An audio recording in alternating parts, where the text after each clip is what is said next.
भगवान गौतम बुद्धांच्या शिकवणीचा मुख्य गाभा म्हणजे त्यांनी सांगितलेली 4 आर्य सत्य. मानवी जीवनातील दुःख समजून घेण्यासाठी आणि त्यातून मुक्त होण्यासाठी हा एक वैज्ञानिक मार्ग मानला जातो. पहिलं सत्य आहे दुःख, द ट्रूथ ऑफ सफरिंग. पहिले सत्य असे आहे की जगत दुःख आहे. जन्म, व्याधी, आजारपण, वृद्धापकाळ आणि मृत्यू हे दुःखाचे प्रकार आहेत. आपल्या आवडीच्या गोष्टीचा वियोग होणे किंवा नावडत्या गोष्टीशी संबंध येणे हे देखील दुःखच आहे. बुद्ध म्हणतात की दुःख नाकारण्यापेक्षा ते स्वीकारणे ही प्रगतीची पहिली पायरी आहे. सतत तुलना केल्यामुळे आपण दुःखी होतो. आज आपण सोशल मीडियावर इतरांचे आयुष्य पाहतो आणि स्वतःच्या आयुष्याशी त्याच्याशी तुलना करतो. माझ्याकडे त्यांच्यासारखी महागडी कार नाही किंवा त्यांचे आयुष्य किती सुखी आहे. ही तुलनाच मनाला अस्वस्थ करते. हेच ते दुःख आहे जे बुद्ध सांगतात. फार दूर कशाला, माझेच बघा ना.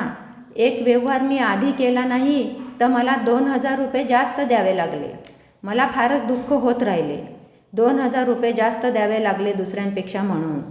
पण मी तुलना करणे बंद केले तर माझे अर्धे दुःख तेथेच संपले व निव्वळ फायद्याकडे बघितले तर 2,000 रुपये जास्त लागल्याचे दुःख संपले.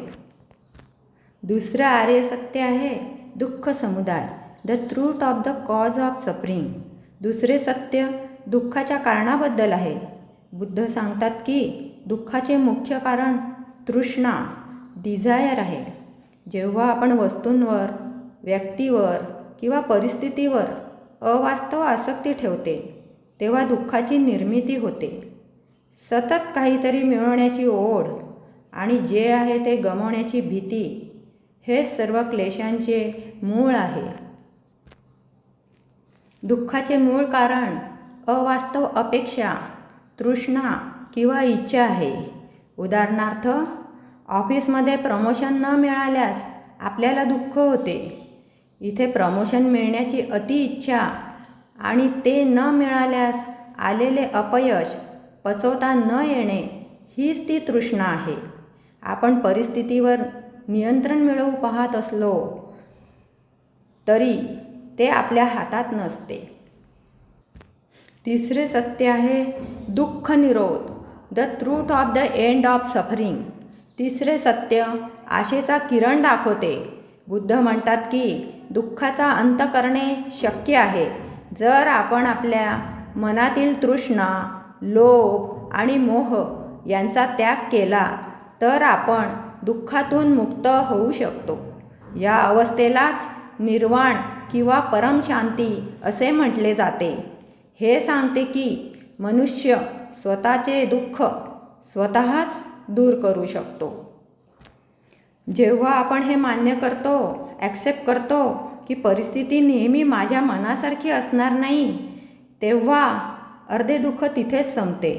उदाहरणार्थ, एखाद्या परीक्षेत कमी गुण मिळाले तर ते मान्य करून पुढे काय सुधारणा करता येईल याचा विचार करणे म्हणजे दुःखाचा अंत करण्याच्या दिशेने पहिले पाऊल टाकणे.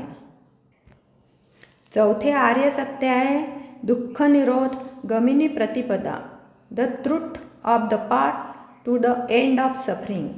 चौथे सत्य दुःखातून मुक्त होण्याचा प्रत्यक्ष मार्ग सांगते. बुद्धांनी यासाठी अष्टांगिक मार्ग, 8फोल्ड पाथ दिला आहे. हा मार्ग अतिरेक टाळून मध्यम मार्ग स्वीकारण्यावर भर देतो. बुद्धाचा मध्यम मार्ग म्हणजे अतिरेक टाळणे.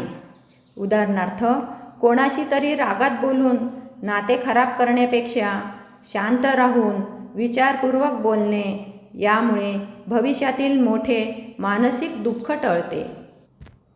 मनात रागाचा विचार आला तर तो जाणीवपूर्वक ओळखून तिथे प्रेमाचा विचार आणण्याचा प्रयत्न करणे. राग येतो हे जाणणे आणि त्यावर नियंत्रण मिळवणे. हे समजून घेणे की राग किंवा द्वेष केल्याने स्वतःचेच नुकसान होते. एखाद्या व्यक्तीने आपल्याला त्रास दिला तरी त्याला प्रतिउत्तर हिंसाचाराने न देता शांत राहण्याचा निश्चय करणे, ध्यानधारणेच्या माध्यमातून मनातील सर्व विचारांना स्थिर करून आंतरिक शांती मिळवणे. आजच्या काळात तणाव, स्ट्रेस हेच दुःख आहे आणि आपली अतिमहत्त्वाकांक्षा हीच तृष्णा आहे. मित्रांनो, बुद्ध सांगतात की दुःख असणे स्वाभाविक आहे, पण त्या दुःखात अडकून राहणे ही आपली निवड आहे. जर आपण आपली तृष्णा म्हणजेच अति अपेक्षा थोडी कमी केली तर आपण आज याच क्षणी सुखी होऊ शकतो. व्हिडिओ आवडला असल्यास सबस्क्राईब आणि लाईक करायला विसरू नका. माझे पुढील व्हिडिओ असेच बघण्यासाठी प्लीज सबस्क्राईब आणि लाईक करा.